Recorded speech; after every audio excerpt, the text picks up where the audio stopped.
আমি মোহাম্মদ ফিরোজউদ্দিন। আমি এই জাপানিজ ইকোনমিক জোনের প্রজেক্ট ডাইরেক্টর। এই টোটাল যে হোল 1000 একরের উপরে যে প্রজেক্টটা হবে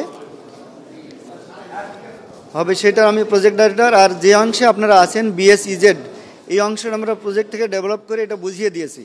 এখন এই অংশে আপাতত বিভিন্ন ইনভেস্টর দেশি বিদেশি তারা আসছেন এবং তারা তাদের কোম্পানি এস্টাবলিশ করছেন। তো সোফার আমার জানা মতে যে এখানে প্রায় 12টা দেশের 45 পার্টিসিপেন্টস এখানে আসছেন এবং খুব গুরুত্বপূর্ণ বিভিন্ন কোম্পানি থেকে আসছেন। আপনারা আমাদের এই বিএসসি স্পেশাল ইকোনমিক জোনের যে এরিয়াগুলো দেখে বুঝে শুনে আপনারা যে এখানে ইনভেস্ট করবেন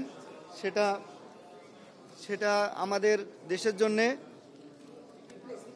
আচ্ছা দরকার নেই, হ্যাঁ আমাদের দেশের জন্য এবং খুব খুব গুরুত্বপূর্ণ বিষয় হবে এবং আমাদের বাংলাদেশ দেশের উন্নয়নের জন্য আপনারা একজন ব্র্যান্ড অ্যাম্বাসেডর হিসাবে কাজ করবেন, আমরা সেটা আশা করি।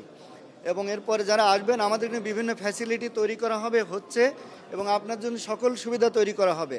এবং আমরা চাই যে আমাদের এই ইকোনমিক জোনে আপনারা সবাই আসেন, আমরা আপনাদের ওয়েলকাম জানাই। পুরোপুরি আছে যেটা যে কোনো কোম্পানি আসলে হ্যাঁ এক নাগাড়ে এবং 80-90% সুবিধা ওখান থেকে আমরা রেডি তৈরি করে দিতে পারবো। এবং এখানে লোকালেও একটা ওএসএস করা আছে, সেখান থেকেও সাপোর্ট দেওয়া হয়। না আজকে তো আমরা দেখলাম শুধু বিএসইজেডের সাথে যে আমরা একটা কোম্পানির সাথে তারা চুক্তি করলেন এবং আরও অনেকগুলো কোম্পানি পাইপলাইনে আছেন, তারাও আসবেন এবং বিভিন্নভাবে এটার সাথে আলোচনা দর কষাকষিতে আছে। এবং 3ভাবে বিভিন্ন কোম্পানি এখানে আসেন, সরাসরি বিএসইজেডের সাথে, আমাদের বেজার হেড অফিসে, এমনকি প্রজেক্ট অফিসে যেখানে আসার কথা সেখানেও অনেকে আসেন। আমরা বিভিন্নভাবে তাদেরকে হেল্প করে থাকি। আপনারা তো সচক্ষে দেখলেন যে সিঙ্গার বেকো তারা এসেছেন এবং তারা কি সুন্দরভাবে প্রোডাকশনে গিয়েছেন।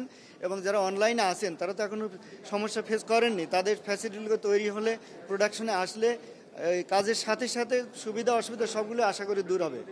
এটা তো একটু সরকারের নীতি নির্ধারণের বিষয়। তো বিশেষ করে ইকোনমিক জোনের জন্য যেগুলো করা হয়েছে মোরালস সেগুলো সেরকমই থাকবে। তবে অনেক সময় বিভিন্ন কোম্পানি তাদের সুবিধা অসুবিধা মতো বিভিন্ন দাবি দাওয়া করে থাকে, সরকারের পলিসির সাথে অ্যালাইন করে সেগুলো সরকার চেষ্টা করবে বিদেশি কোম্পানি বা বিভিন্ন ইন্ডাস্ট্রির জন্য সুবিধাজনক করে তৈরি করার জন্যই সরকার উদ্যোগ নেবে।